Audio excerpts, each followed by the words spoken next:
नमस्कार, सुदर्शन न्यूज में आपका स्वागत है। मैं हूं मुकेश कुमार और आप देख रहे हैं जवाब तो चाहिए। जवाब तो चाहिए में आज हम बात करेंगे गौरक्षक बिट्टू बजरंगी के भाई की हत्या की। जवाब तो चाहिए में आज हम बात करेंगे नीट यूजी परीक्षा प्रश्न पत्र लीक के लिए जिम्मेदार जिहादी गैंग की। जवाब तो चाहिए में आज हम बात करेंगे बांग्लादेश में हिंदुओं के प्रति हो रही हिंसा की।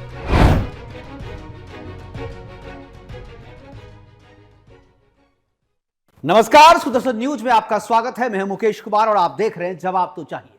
जवाब तो चाहिए में आज हम किसी नए मुद्दे पर बात करने से अलग आपको पिछले 12 महीनों में जवाब तो चाहिए में उठाए गए सवालों और उनके जवाबों के बारे में बताएंगे, जिन मुद्दों ने सरकार और समाज की आंखें खोली। गौरक्षक बिट्टू बजरंगी के भाई की जिहादियों के द्वारा हत्या को जब पुलिस ने आत्महत्या साबित करने की कोशिश की तो हमने सवाल उठाया और फिर प्रशासन ने हत्या का मामला दर्ज कर जांच की शुरुआत की। सरकार के सिस्टम में घुसे जिहादियों की भी हमने पोल खोली। कन्वर्जन की भट्टी में सुलगती दलित राजनीति की पोल भी हमने जवाब तो चाहिए में खोली थी। मुहर्रम के मौके पर वंदे मातरम से नफरत करने वाले मुसलमानों का फिलिस्तीनी प्रेम को भी हमने उजागर किया। हिंदुस्तान में रहना है तो या हुसैन कहना होगा कि रट लगाने की जरूरत करने वाले जिहादियों को भी हमने उसकी औकात दिखाई थी। तिरुपति प्रसादम मिलावट मामले के बाद तिरुपति ट्रस्ट से अली और पीटर की विदाई भी हमने ही करवाई। सवाल ढेरों पूछे, उनके जवाब भी हमें मिले, लेकिन उन्हीं में से कुछ विशेष एपिसोड को आपके सामने लेकर के आज आया हूं। एक नजर डालते हैं वर्ष 2024 के प्रमुख सवालों और उनके मिले जवाबों पर। जवाब तो चाहिए में आज हम बात करेंगे गौरक्षक बिट्टू बजरंगी के भाई की हत्या की। उस हत्या की जिसे पुलिस आत्महत्या साबित करने की कोशिश कर रही है, और यह कोशिश इसलिए की जा रही है ताकि जिहादी अरमान और उसके गैंग को बचाया जा सके। 26 दिनों तक जिंदगी और मौत से जूझने के बाद आखिरकार बिट्टू बजरंगी के भाई महेश ने दम तोड़ दिया। पुलिस 26 दिनों से जांच कर रही है। उन्हें ना तो सीसीटीवी फुटेज मिली, ना वो वैगन आर गाड़ी और ना ही वो अपराधी। हां, इन्होंने महेश के बयान के आधार पर उस जूस वाले को पूछताछ के लिए बुलाया जरूर, लेकिन जिस सम्मान के साथ उसे बुलाया गया उसी सम्मान के साथ उसे छोड़ भी दिया गया। शायद इसलिए क्योंकि उसका नाम अरमान था। अरमान की यदि गिरफ्तारी हो जाती तो मामला क्रिमिनल दिखता। फरीदाबाद की पुलिस ने एक बार फिर धर्मनिरपेक्षता की चादर के पीछे जिहादी को बचाकर गौरक्षक की हत्या का तमाशा बना दिया। बिट्टू बजरंगी के परिवार वाले पूछ रहे हैं कि अरमान की जगह अपराधी का नाम यदि राम, श्याम या मुरारी होता और मरने वाले का नाम यदि जावेद, अकरम या अब्दुल होता तो क्या पुलिस फिर भी ऐसा ही करती? एक तरफ बिट्टू बजरंगी का भाई एक अस्पताल से दूसरे अस्पताल में एक एक सांस के लिए जूझ रहा था और दूसरी तरफ पुलिस इस केस की फाइल क्लोज करने की तरकीब ढूंढ रही थी। पुलिस की अब तक की जांच बताती है कि उसने इस मामले को गंभीरता से लिया ही नहीं। हत्यारों का पता लगाने की बजाय वो अपनी मजबूरी गिनवाते रहे। सीसीटीवी फुटेज नहीं होने का रोना रोते रहे। मरने वालों के बयान तक को हल्के में लेकर जांच को बंद करने की कोशिश की जाती रही। आज बिट्टू की मौत के बाद लोग आक्रोशित हैं। जगह जगह विरोध प्रदर्शन किया जा रहा है। मेवात जाने वाले हाईवे को बंद कर दिया गया है और प्रशासन ने एहतियातन आसपास की दुकानें जो है वो बंद कर दी है। बिट्टू बजरंगी पर ब्रिजमंडल यात्रा के दौरान हेट स्पीच देने का आरोप लगाकर उसे गिरफ्तार भी किया गया था। कोर्ट से बेल मिलने के बाद वो फिलहाल बाहर है, लेकिन जिहादियों का हमला अभी भी बिट्टू बजरंगी पर जारी है। बिट्टू को जान से मारने की धमकी पहले भी मिल रही थी और अभी भी मिल रही है, लेकिन पुलिस उस मामले पर भी चुप है। बिट्टू को भी जान से मारने की कोशिश हो चुकी है, लेकिन जब बिट्टू का वो कुछ बिगाड़ नहीं पाए तो उसके निर्दोष भाई को अपना शिकार बना डाला। आज बिट्टू के भाई का पार्थिव शरीर पंचतत्व में विलीन हो जाएगा, लेकिन उसकी चिता की आग तब तक नहीं बुझेगी जब तक उसके हत्यारे को फांसी नहीं मिल जाती। आज अपने प्रोग्राम में हम चर्चा करेंगे कि क्या बिट्टू के भाई के हत्यारों को बचाने की कोशिश की जा रही है? पुलिस पर कौन बना रहा है दबाव? क्या गौरक्षक की कीमत गौरक्षकों को अपनी और अपने परिवार की जान देकर चुकानी पड़ेगी? गौरक्षकों की सुरक्षा कौन करेगा? जवाब तो चाहिए में आज हम बात करेंगे लोकतंत्र के सिस्टम में घुसे अफजलों की। उस अफजल की जो स्लीपर सेल की तरह सिस्टम में दीमक की तरह चिपके हुए हैं और भीतर ही भीतर लोकतंत्र को खोखला करते जा रहे हैं। सिस्टम के ये दीमक देखने में आपके और हमारे जैसे ही हैं, लेकिन इनकी नीयत, इनके मंसूबे देश को बर्बाद और लोकतंत्र को तबाह कर अपने गजवाए हिंद के लक्ष्य तक पहुंचने की दिशा में लगातार बढ़ते जा रहे हैं। समय समय पर सामने आए कुछ घटनाओं के जरिए इनके मंसूबों का खुलासा भी होता रहा है। 26/11/2008 के मुंबई अटैक के बाद 5 साल के बाद उसके 13 दिसंबर 2001 को संसद पर हुए आतंकी हमले ने सुरक्षा एजेंसियों और खुफिया विभाग की पोल खोलकर रख दी थी। लेकिन संसद पर हुए हमले के बाद से सुरक्षा एजेंसियां चौकस है और हर हमले को अब तक नाकाम करती आई है। दूसरी तरफ आतंकी भी अपने मंसूबों को अंजाम देने के लिए प्लान बनाती रह रही है। आज जब प्रधानमंत्री मोदी तीसरी बार एनडीए संसदीय दल के नेता चुने गए और उनके शपथ ग्रहण की तैयारियां चल रही है, इस बीच इस खबर का सामने आना कि चुनाव परिणाम के दिन 4 संदिग्ध नए संसद परिसर में घुसने की कोशिश करते हुए धर दबोचे गए, यह घटना हमें अंदर से हिला कर रख देती है। यह घटना हमें यह मानने पर मजबूर कर रहा है कि कहीं ना कहीं देश के दुश्मन कुछ बड़ा करने की योजना बना रहे हैं और काफी पहले से बना रहे हैं। चुनाव के पहले संसद हमले की 22वीं बरसी के दिन 13 दिसंबर 2023 को संसद पर स्मोक अटैक किया गया था। संसद के भीतर और बाहर दोनों जगहों पर यह अटैक हुआ था और इस अटैक में हालांकि किसी की जान नहीं गई, लेकिन यह हमला भी 13 दिसंबर 2001 जितना ही गंभीर और खतरनाक है। और यही वजह है कि आज एलजी ने यूएपीए के तहत आरोपियों पर मामला चलाने की इजाजत देती है, जिसमें इस हमले में सुरक्षाकर्मियों और संसद के स्टाफ सहित करीब 9 लोगों का अपना बलिदान हुआ था 13 दिसंबर 2001 की घटना में। आपको याद होगा कि लोकसभा चुनाव के दौरान दिल्ली सहित देश के सभी प्रमुख राज्यों के स्कूलों, हॉस्पिटलों, एयरपोर्ट्स और बस अड्डों को बम से उड़ाने के मेल भेजे गए थे, जिसके बाद से हड़कंप मच गया था। चुनाव कार्य में व्यस्त सुरक्षाकर्मियों और अधिकारियों की नींद इस घटना ने उड़ा दी थी। यह मेल एक के बाद एक बारी बारी से अलग अलग राज्यों में अलग अलग दिन भेजे गए थे ताकि प्रक्रिया को डिस्टर्ब किया जा सके। फिर इसके बाद गुजरात एटीएस ने पाकिस्तान की आईएसआईएस से संबंध रखने वाले एक ऐसे कट्टर मौलवी को गिरफ्तार किया जिसने सुदर्शन न्यूज के सीएमडी डॉक्टर सुरेश चौहान के, नुपुर शर्मा, उपदेश राणा और विधायक टी राजा को मारने की 1 करोड़ की सुपारी ली थी। मौलवी की गिरफ्तारी के बाद 4 और आतंकियों को महाराष्ट्र, चेन्नई और यूपी के दूसरे जगहों से गिरफ्तार किया गया। उसके बाद 4 जून को जब पूरा देश चुनाव परिणाम को देखने में व्यस्त था, उसी दौरान 4 संदिग्ध नए संसद भवन में घुसने की कोशिश कर रहे थे, जैसे सुरक्षा कर्मियों की मुस्तैदी के कारण नाकाम कर दिया गया। वो अभी गिरफ्तार है, उनसे पूछताछ हो रही है। और सबसे लेटेस्ट जो खबर है कि सबसे लेटेस्ट खालिस्तान समर्थक सीआईएसएफ की महिला सुरक्षाकर्मी का बीजेपी सांसद और अभिनेत्री कंगना रनौत को सुरक्षा चेकिंग के दौरान थप्पड़ मारना और यह कहते हुए थप्पड़ मारना कि वो कंगना के किसान आंदोलन के समर्थन में दिए बयान के कारण नाराज थी। चुनाव प्रक्रिया में हिस्सा लेकर खालिस्तान और पाकिस्तान समर्थित 3 लोग भी सांसद बन गए हैं। वो संसद की कार्रवाई में हिस्सा भी लेंगे। ये सारी घटनाएं हमें बताती है कि सरकार भले ही राष्ट्रवादियों की हो, लेकिन सिस्टम में अभी भी राष्ट्रद्रोही घुसे हुए हैं। आज हम चर्चा करेंगे कि क्या आतंकियों और देशद्रोहियों की कोशिश चुनाव के दौरान हिंसा फैलाने की थी? क्या हिंदुस्तान के सिस्टम में देशद्रोहियों की संख्या बढ़ती जा रही है?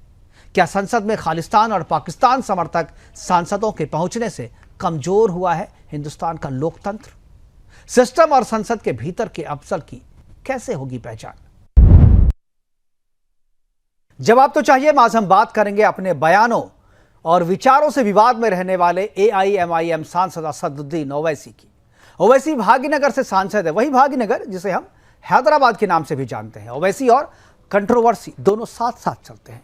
कभी भारत माता की जय या वंदे मातरम को लेकर, तो कभी बीप पर दिए अपने बयान के लिए, तो कभी मंदिर और मस्जिद के लिए। विवादों से ओवैसी का गहरा रिश्ता है।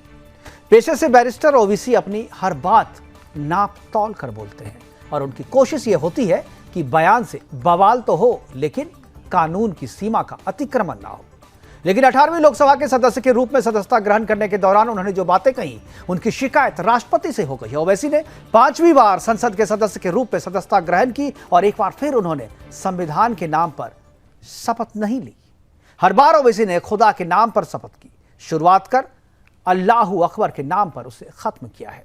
आपत्ति तो शपथ के इस फॉर्मेट पर भी किया जाना चाहिए, लेकिन धर्मनिरपेक्षता की ढाल के पीछे अब तक शपथ के इस इस्लामी वर्जन को छुपा दिया जाता रहा है। लेकिन कानून के जानकार और नियमों की गुगली मारने वाले ओवैसी इस बार अपनी ही शपथ के नए वर्जन में फंसते हुए दिख रहे हैं। खुदा और अल्लाह के नाम से शपथ की शुरुआत और अल्लाहू अकबर पर शपथ को खत्म करने वाले ओवैसी ने इस बार अपनी शपथ के बीच में जय फिलिस्तीन का नारा भी लगा दिया और यहीं आकर वो हिट विकेट हो गए। बीजेपी के कुछ सांसदों ने संसदीय कार्य मंत्री किरण रिजिजू से इसकी शिकायत की है। बीजेपी आईटी सेल के प्रमुख अमित मालवीय ने अपने सोशल मीडिया पोस्ट पर इसे संसद के अनुच्छेद 102D का उल्लंघन बताया है, जिसमें संसद के भीतर किसी दूसरे देश के प्रति निष्ठा जताने को अयोग्यता के लिए वाजिब कारण बताया गया है। इसकी शिकायत महामहिम राष्ट्रपति तक पहुंच चुकी है और इस पर कार्रवाई भी हो सकती है। फिलिस्तीन हिंदुस्तान का मित्र देश है। फिलिस्तीन से हमारे रिश्ते भी अच्छे हैं, लेकिन इसका मतलब यह बिल्कुल नहीं है कि हम अपने देश की संसद फिलिस्तीन की जय जयकार करें अपने संसद में। फिलिस्तीन की जय कहने के पीछे ओवैसी का मकसद फिलिस्तीन और हिंदुस्तान के रिश्तों की जय करना नहीं था, बल्कि वहां की मुस्लिम आबादी के प्रति अपनी निष्ठा और प्रेम जताकर अपने देश के मुस्लिम वोटरों को टारगेट कर तुष्टीकरण की राजनीति को हवा देना था। संसद के भीतर यदि इस तरीके से दिल की बात को खुलेआम जुबान पर लाने की इजाजत मिलती रही तो वो दिन दूर नहीं जब हमारे देश के संसद में जय पाकिस्तान, जय सीरिया, जय तालिबान और जय ISIS के नारे भी गूंजने लगे। दुनिया की सबसे बड़ी और सबसे प्राचीन लोकतंत्र के मंदिर में फिलिस्तीन की जय जयकार करना हमारी लोकतांत्रिक परंपरा का अपमान है। आज अपने प्रोग्राम में हम चर्चा करेंगे कि क्या संसद में फिलिस्तीन की जय जयकार करने के लिए ओवैसी की संसद सदस्यता खत्म कर देनी चाहिए। क्या संसद सदस्य के रूप में शपथ लेने की शुरुआत खुदा से और खत्म अल्लाहू अकबर से करना संसदीय परंपरा का उल्लंघन है। क्या ओवैसी की शपथ लेने की भाषा शपथ का इस्लामीकरण करने जैसा है। जवाब तो चाहिए। आज हम बात करेंगे नीट यूजी परीक्षा प्रश्न पत्र लीक के लिए जिम्मेदार जिहादी गैंग की, जिसकी तरफ इस जांच की दिशा धीरे धीरे बढ़ती जा रही है। सीबीआई की जांच जैसे जैसे आगे बढ़ रही है वैसे वैसे नीट पेपर लीक गैंग के सरगनाओं के चेहरे भी बेनकाब होते जा रहे हैं। अब तक जिस संजीव मुखिया को इस गैंग का सरगना समझा जा रहा था, उसकी हैसियत जांच की प्रक्रिया में आगे बढ़ने के साथ साथ प्यादे के जैसे होती जा रही है। लेकिन यह प्यादा वो प्यादा नहीं है। इस प्यादे के आगे और पीछे की सारी कहानी इसे पता है। सभी सरगनाओं के साथ इसके तार जुड़े हुए हैं और इसके जरिए सीबीआई इस नेटवर्क की तह तक पहुंचने की कोशिश में जुटी है। नीट प्रश्न पत्र लीक के जिस मामले की जांच सीबीआई कर रही है या उसके सरगना या किंगपिन को ढूंढ रही है, उसके तार ओएसिस स्कूल के प्रिंसिपल पर आकर खत्म हो रही है। ओएसिस स्कूल के प्रिंसिपल एहसानुल हक और वाइस प्रिंसिपल इम्तियाज आलम के साथ साथ स्थानीय पत्रकार मोहम्मद जमालुद्दीन और मोहम्मद सलाउद्दीन को भी सीबीआई ने गिरफ्तार किया है और अभी सलाउद्दीन को छोड़कर के तीनों को रिमांड पर लेकर पूछताछ सीबीआई कर रही है। सीडीआर की जांच से यह पता चला है कि प्रिंसिपल एहसानुल हक की दोनों पत्रकारों से इस लीक मामले पर लगातार बातचीत होती रही है। सीबीआई को यह भी पता चला है कि नीट परीक्षा के तत्काल बाद प्रिंसिपल एहसानुल हसन और उनके साथ कुछ और लोग करीब एक सप्ताह तक इंडोनेशिया की टूर पे थे और बाली के एक होटल में इनसे करीब एक सप्ताह का इन्होंने समय बिताया है। सूत्र यह भी बताते हैं कि बाली में इनके साथ एनटीए के कुछ बड़े अधिकारी भी उस दौरान मौजूद थे। उन लोगों की आपस में मुलाकात हुई या नहीं हुई, उनमें क्या बातचीत हुई, यह सीबीआई जांच का विषय है।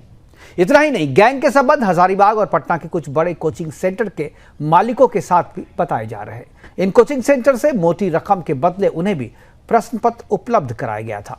सूत्रों से यह जानकारी भी मिल रही है कि संजीव मुखिया करीब एक दशक से इस गोरख धंधे में जुड़ा हुआ था, लेकिन एहसानुल हक के साथ उसके तार 2 या 3 साल पहले ही जुड़े थे। इसके पहले उसके तार मेडिकल इंजीनियरिंग के प्रश्न पत्र लीक करवाने वाले गैंग के डॉन रंजीत से जुड़े हुए थे।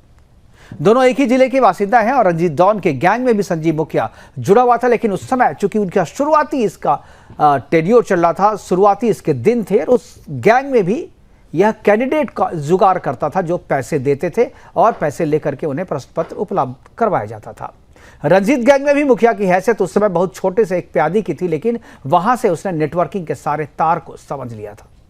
संजीव मुखिया के नेटवर्किंग की ताकत के कारण ही एहसानुल हक ने उसे अपने साथ जोड़कर काम शुरू किया।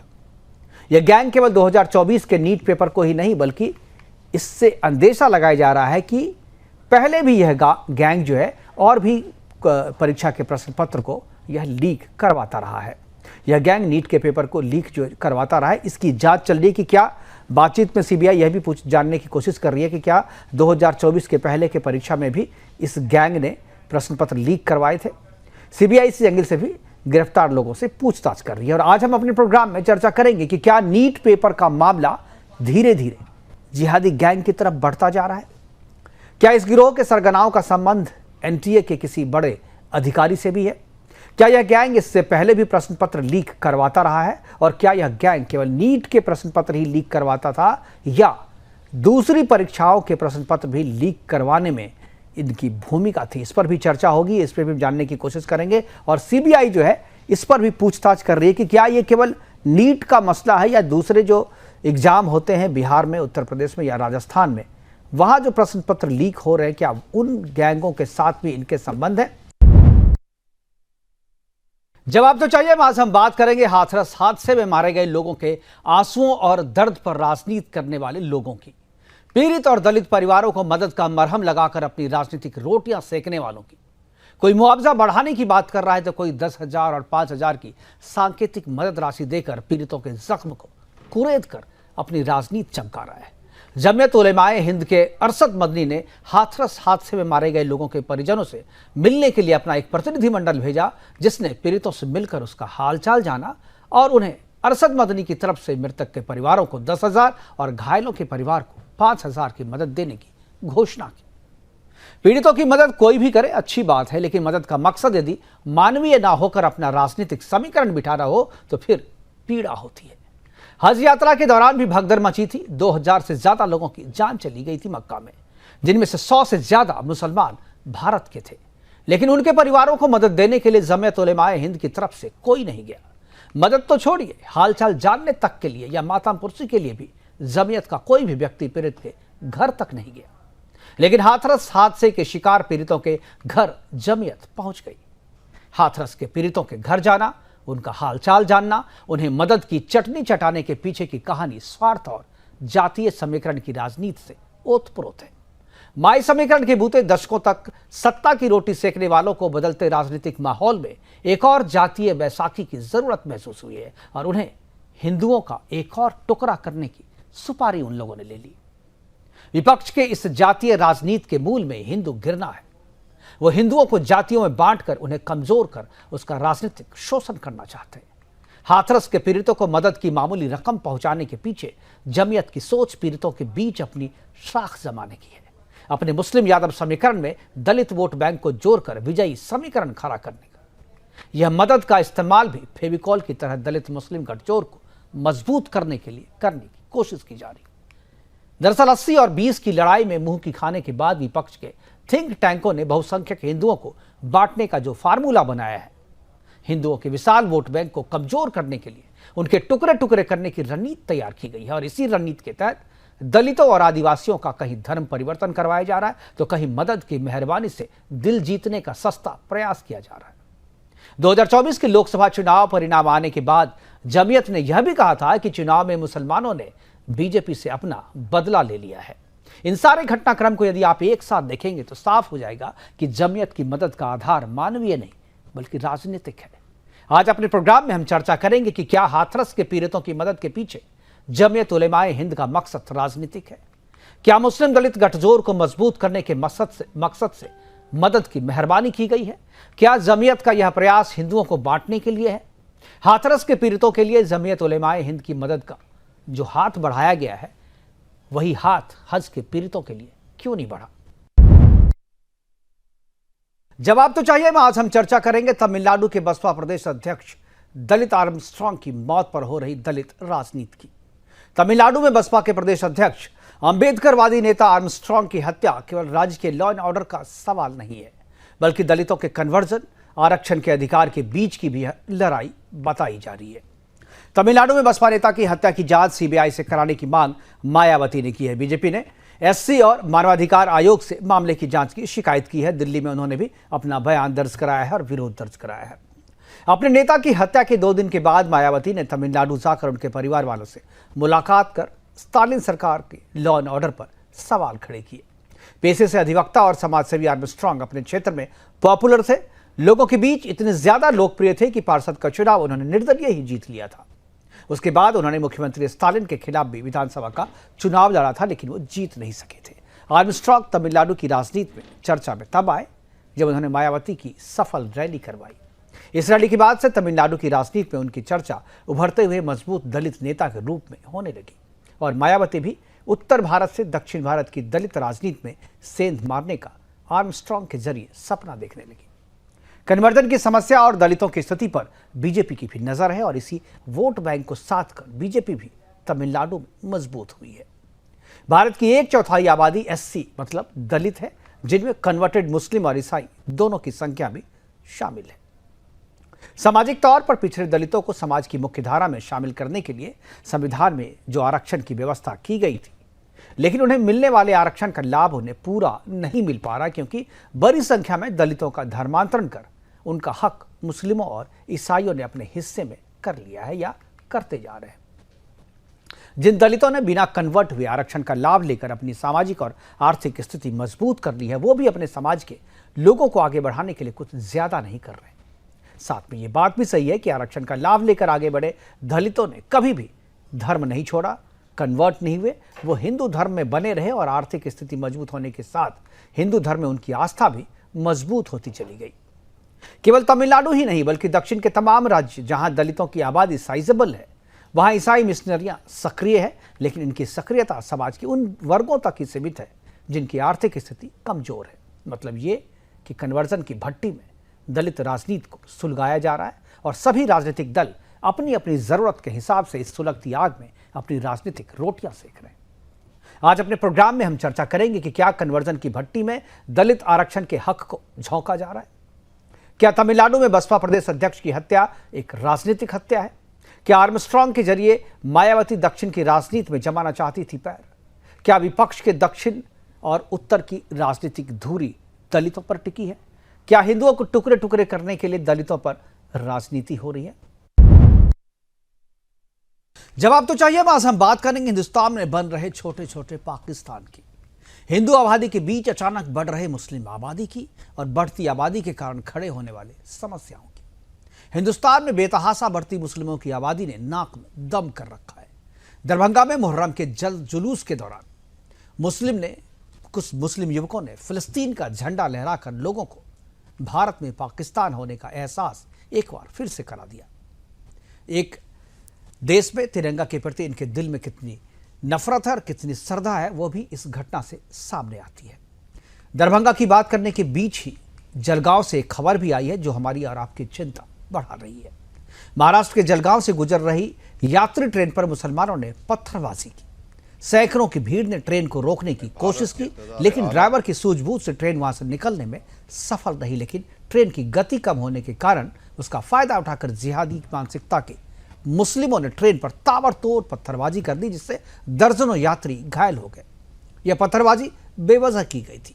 रेल मंत्रालय ने मामले का संज्ञान ले लिया है अभी और इस पर कार्रवाई होगी, लेकिन क्या कार्रवाई होगी इससे कोई मतलब नहीं। लेकिन जो हमला हुआ है, जिस मानसिकता से हमला हुआ है, जिस कारण से हमला हुआ है, वो हमारे लिए चिंता का विषय है।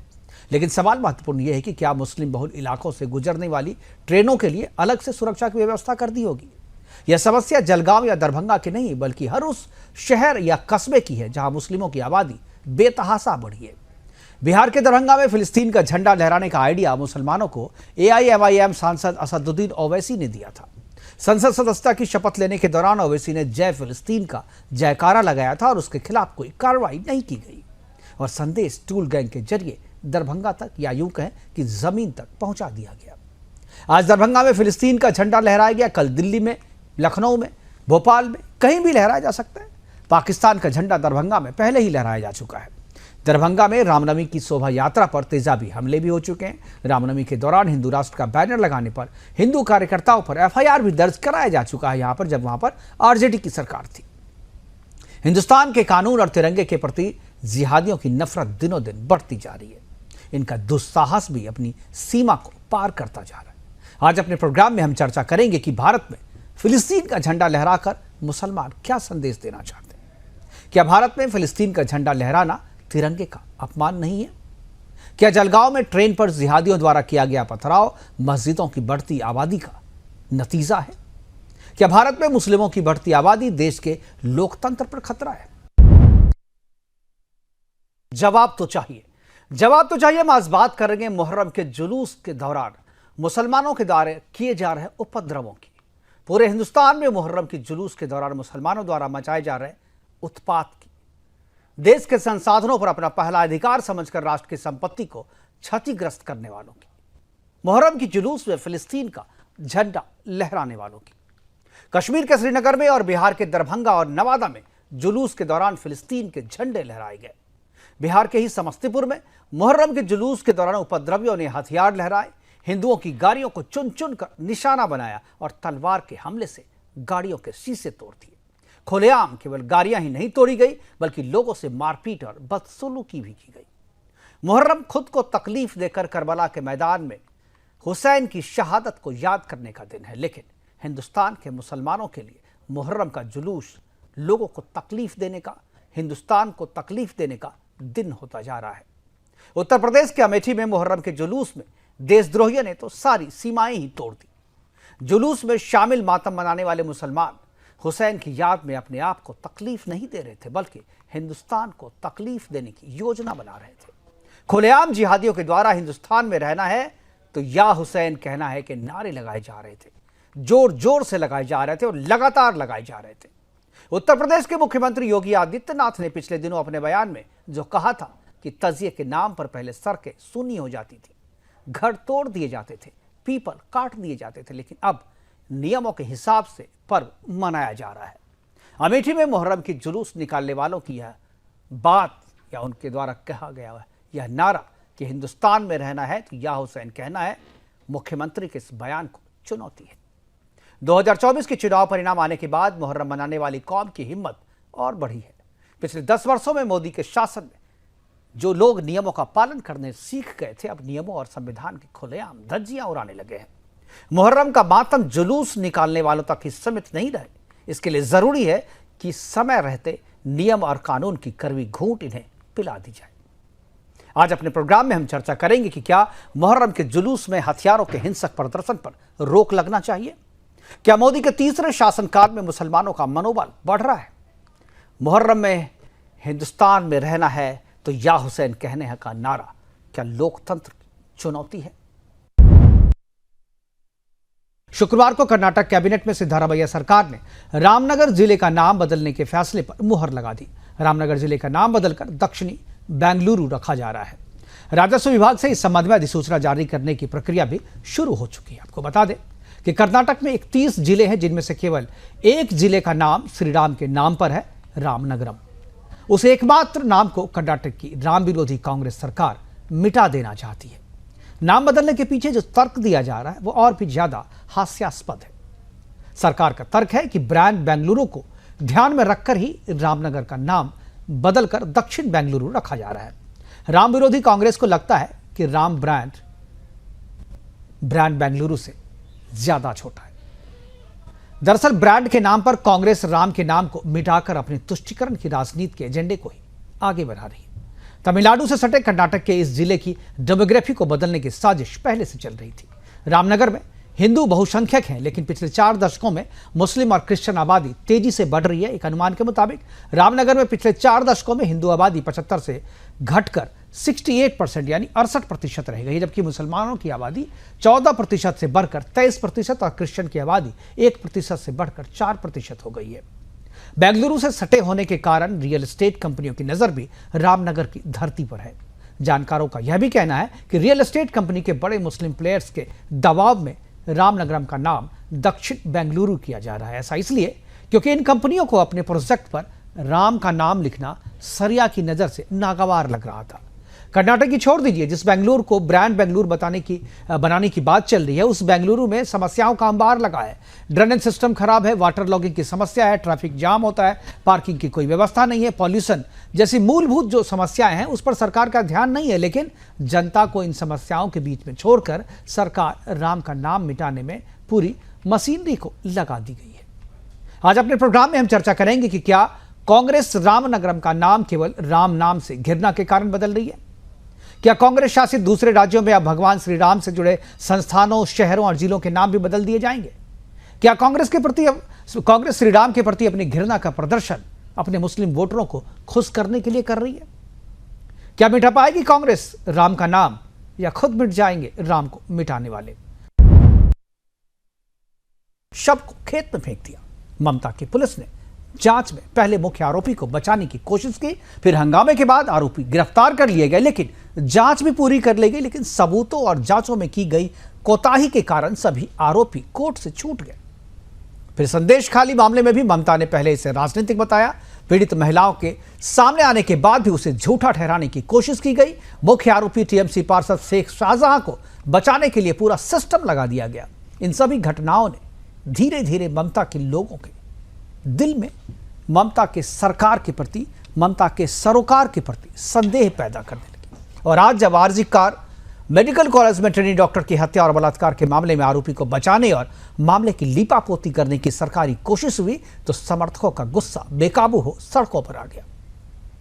सड़क पर उतरी महिलाओं और छात्रों की जन समुद्र या कहे जिसे कहे जनसागर को देखकर ममता की पेशानी पर अब बल साफ दिखने लगा है। उनकी चिंता और भी गहरी होती जा रही है और दूर से ही चिंता की लकीरें उनके चेहरे पर पढ़ी जा सकती है। ऐसा पहली बार है जब ममता मुख्यमंत्री बनने यार अपनी ही सरकार के खिलाफ न्याय मांगने के लिए सड़कों पर उसे उतरना पड़ा है। जनता की मांग के साथ अपने आप को खड़ा होते दिखाई देने के लिए ममता को न्याय के लिए मार्च करने का नाटक करना पड़ा। इससे पहले जब वह सड़क पर मार्च के लिए उतरी थी तो वह केंद्रीय कानून सीएए और एनआरसी के खिलाफ था। इस विरोध प्रदर्शन में भी एक तरीके का दोगलापन देखने को मिला। शांतिपूर्ण विरोध प्रदर्शन कर रहे डॉक्टरों को तो ममता की पुलिस कपड़े फाड़ फाड़ कर बेइज्जतीपूर्ण तरीके से हवालात में ठूस रही थी, लेकिन दूसरी तरफ इसी मुद्दे पर ममता के नाटकीय मार्च को पुलिस, वही जो बंगाल की पुलिस है, सुरक्षा प्रदान कर रही थी। प्रदर्शन यदि अपराध है तो ममता अपराधी नहीं, लेकिन डॉक्टर्स अपराधी हो गए।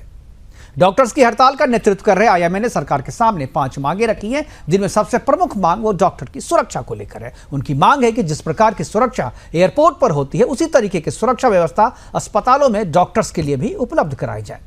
आज अपने प्रोग्राम में हम चर्चा करेंगे कि क्या धरती के साक्षात भगवान की जान को ममता के राज में खतरा है। क्या अस्पताल और डॉक्टर्स की सुरक्षा राज्य और केंद्र सरकार की प्राथमिकता होनी चाहिए? क्या केंद्रीय कानून से ही सुनिश्चित हो पाएगी डॉक्टर्स की सुरक्षा?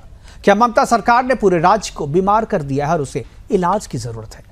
क्या राष्ट्रपति शासन ही पश्चिम बंगाल का एकमात्र इलाज है?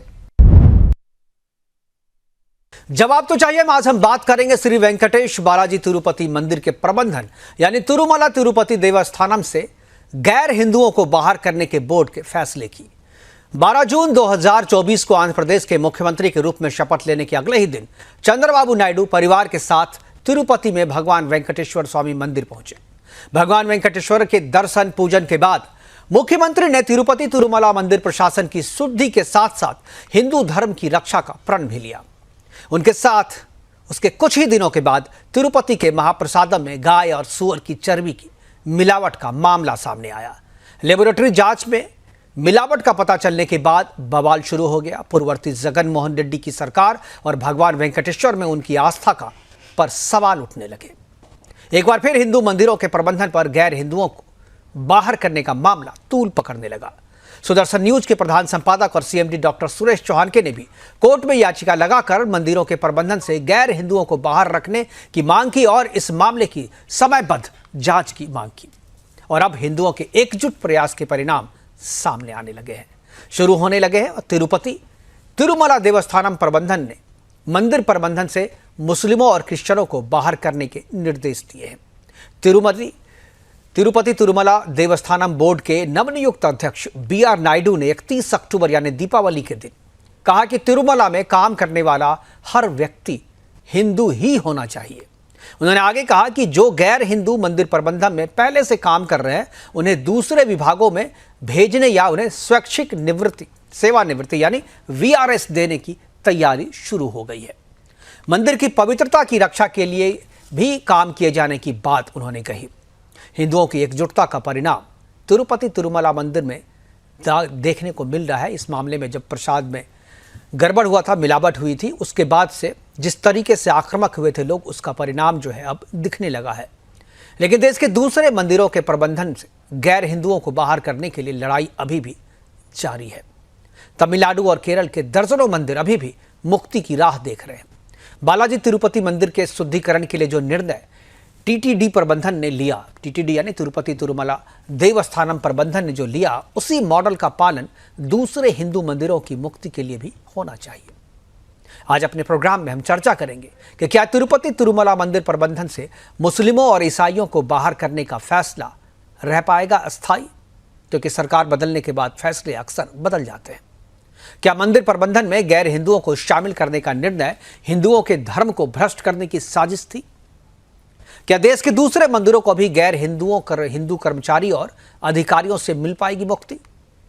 क्या मंदिरों के शुद्धिकरण की यह लड़ाई अभी अधूरी है? जवाब तो चाहिए। आज हम बात करेंगे बांग्लादेश में हिंदुओं के प्रति हो रही हिंसा की, उनको दी जा रही यातनाओं की, उनके मंदिरों के साथ हो रहे दुर्व्यवहार की, महिलाओं और बच्चों के साथ आ रहे दुर्व्यवहार की घटना और हिंसा की। बांग्लादेश के बेकाबू हो चुके हालात, वहां के अल्पसंख्यक और अल्पसंख्यकों में भी हिंदुओं को सबसे ज्यादा प्रताड़ना झेलनी पड़ रही है। पुलिस प्रशासन या कानून व्यवस्था के नाम पर बांग्लादेश में कुछ भी बचा नहीं रह गया है। स्थिति की गंभीरता को देखते हुए ही संसद में विदेश मंत्री ने स्थिति को स्पष्ट करते हुए जो स्टेटमेंट दिया है वह डिप्लोमेटिक भाषा की दृष्टि में एक स्ट्रॉन्ग मैसेज कहा जा सकता है। उन्होंने माना कि बांग्लादेश में हिंदुओं के घरों, ऑफिस और व्यापारिक ठिकानों पर हमले किए जा रहे हैं, मंदिरों को तोड़े जा रहे हैं, मूर्तियों को अपमानित किया जा रहा। साथ ही उन्होंने यह भी कहा कि पूरा आंदोलन शेख हसीना को हटाने के लिए किया गया है। इसका मतलब यह निकाला जा सकता है कि यह आरक्षण को हटाने के लिए किया गया छात्रों का आंदोलन सामान्य आंदोलन नहीं था, बल्कि एक राजनीतिक आंदोलन था जो बाहरी शक्तियों के द्वारा नियंत्रित था और बंगाल की चुनी हुई लोकतांत्रिक सरकार को हटाने के लिए था। संसद में दिए विदेश मंत्री के इस बयान का अंतर्राष्ट्रीय समुदाय भी अलग अलग तरीके से इसका मतलब निकालेगी। बांग्लादेश के हिंदुओं के प्रति चिंता जताकर विदेश मंत्री ने बांग्लादेश के सेना प्रमुख को भी संदेश दे दिया है कि अगर हिंदुओं के साथ वहां हिंसा होती है तो इसका जवाब भी उन्हें देना पड़ेगा। विश्व में जहां कहीं भी हिंदुओं के खिलाफ हिंसा हुई है, हिंदुस्तानियों के प्रति कहीं पर हिंसा हुई है, भारत सरकार ने आगे आकर कमान संभाली है। मोदी सरकार यूनाइटेड नेशन में भी विदेशों में हिंदुओं के प्रति हो रही हिंसा का मामला उठाकर बहस की मांग कर चुकी है। बांग्लादेश में फिलहाल केयर टेकर गवर्नमेंट बनने की तैयारी चल रही है और जो राष्ट्रपति हैं वहां पर उन्होंने संसद को भंग कर दिया है और मोहम्मद यूनुस जो कि नोबेल प्राइज विजेता अर्थशास्त्री हैं, उन्हें केयर टेकर नियुक्त कर दिया गया है। बांग्लादेश के जो मोहम्मद यूनुस है उन्हें सरकार का सलाहकार नियुक्त किया गया है। छात्र आंदोलन का नेतृत्व जो कर रहे थे नाहिद हुसैन, उसने भी कहा है कि बांग्लादेश में सेना की सरकार जो है उन्हें नहीं चाहिए। आज अपने प्रोग्राम में हम चर्चा करेंगे कि क्या सेना अंतरिम सरकार बनाकर नियमानुसार 120 दिनों के भीतर चुनाव करा देगी? क्या सेना चुनी हुई सरकार को सत्ता सौंप देगी? इस तख्ता पलट के पीछे जो शक्तियां काम कर रही थी, क्या वो 120 दिनों के लिए ही सत्ता संभालना चाहती थी या उनका लक्ष्य या उद्देश्य कुछ और था? क्या सेना अप्रत्यक्ष रूप से जमाते इस्लामी के जरिए सरकार चलाएगी और अपना पूरा नियंत्रण जो है वो सरकार पे रखेगी? यह भी एक बहुत बड़ा सवाल है, इस पर भी आज हम चर्चा करेंगे। और सबसे अहम सवाल ये कि क्या इस शासन व्यवस्था में बांग्लादेश के हिंदू सुरक्षित रहेंगे? यह खास तौर पर हमारे प्रोड्यूसर विवेक ने तैयार किया था। सवाल पूछने और जवाब लेने का सिलसिला आगे भी जवाब तो चाहिए में जारी रहेगा। फिलहाल जवाब तो चाहिए में आज के लिए इतना ही। दीजिए इजाजत। नमस्कार। आपका दिन शुभ हो।